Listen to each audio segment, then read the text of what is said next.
Bonjour. L'histoire que je vous raconte s'intitule « L'érablière de mon grand-père ». Dans cette histoire, c'est exactement ce que j'ai vécu quand j'étais petit avec mon propre père et mes frères quand nous faisions les sucres à la maison.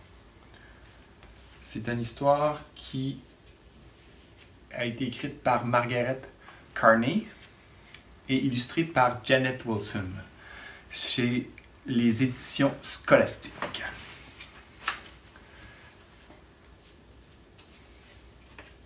Pour mes vacances de printemps, je vais à la ferme de mon grand-père. Il a fort à faire dans son érablière, il a besoin de moi. Le temps doux de février a mis une croûte sur la neige. Nous transportons les seaux et les goutterelles sur les traîneaux. Les goutterelles, c'est ce qui sert à collecter l'eau d'érable. On plante ça en faisant un trou dans l'érable. Des pistes de renards et de bellettes se dessinent dans la neige fraîchement tombée.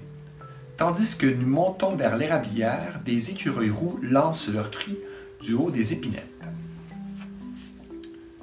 Une nuée de gros becs errants passe au-dessus de nous. Grand-papa dit que ce sont les citelles à poitrine blanche qui font des drôles de « gnac gnac » qu'on entend. Il se prépare à nicher dans le vieil érable. Dans les troncs, nous voyons les trous que font les grands pics et on les entend taper comme s'ils jouaient du tambour. Quand tu vas dans la forêt, il faut que tu écoutes. Tu peux écouter les chants et les bruits des animaux. Plusieurs érables ont plus de 100 ans. Grand-papa connaît tous les arbres de son érablière, comme son père avant lui. Moi aussi, un jour, je les connaîtrai tous.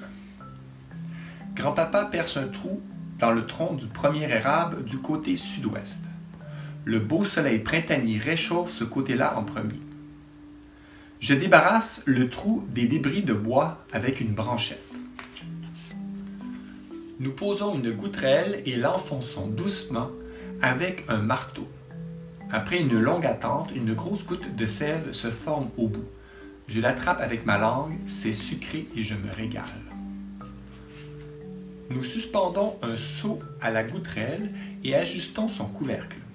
Déjà, nous pouvons entendre les gouttes de sève faire ploc-ploc au fond du seau. Grand-papa affirme que le premier merle chante toujours le jour où la sève commence à couler. À midi, le soleil chauffe et la neige se ramollit. Les pas de grand-papa font de gros trous dans la neige. Les miens en font des petits. Des caramboles se précipitent dans nos traces. Grand-papa dit qu'eux aussi annoncent le printemps. Les caramboles, il y en a qui appellent ça des puces de neige, mais c'est un insecte qui vit sous la neige, qui sort quand il commence à faire chaud au printemps. Chaque jour, nous recueillons la sève pour la vider dans de gros tonneaux rangés près du feu de cuisson. En octobre dernier, grand-papa a abattu des arbres morts et les a débités. Je l'ai aidé à empiler les bûches pour brûler. Grand-papa enlève la neige du site de cuisson et je lui apporte les tuyaux pour la cheminée. Quand tout est prêt et que les tonneaux sont pleins de sève, nous allumons le feu. La fumée monte d'abord, puis la chaleur envahit la cheminée. Bientôt, l'odeur sucrée de l'érable se répand. Quand nous avons soif, il suffit de refroidir la sève bouillante dans la neige et de la boire. Le liquide devient de plus en plus sucré et épais. Nous ajoutons souvent de la sève à la bassine car le sirop trop réduit peut brûler. Grand-papa enlève la mousse qui se forme à l'aide d'une grande écumoire de métal. D'heure en heure, il alimente le feu qui gronde dans le tunnel sous la bassine. Je demande à grand-papa de me laisser déposer la première branche sur les charbons ardents. Une bouffée de chaleur picote mon visage. Grand-papa retourne à l'érablière après le souper, mais moi, je vais me coucher. Travailler dans une érablière, ça donne grand faim et c'est épuisant. Une nuit, grand-papa m'amène avec lui. Une grosse lune éclaire notre chemin. Enfin, le sirop est prêt. Il coule en nappe de la grosse cuillère. Grand-papa enlève la bassine du feu avec grand soin et la pose sur un lit de bois soutenu par des branches fourchues. J'aide grand-papa à filtrer le sirop à travers une flanelle pour en retirer les saletés et la cendre.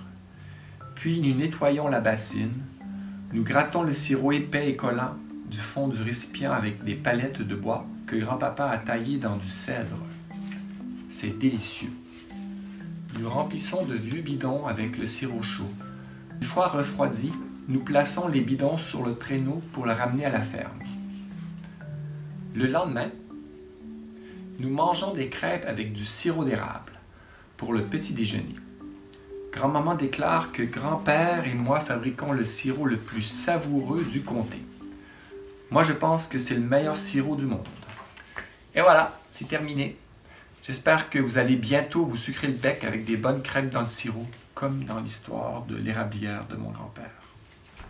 Bonne journée!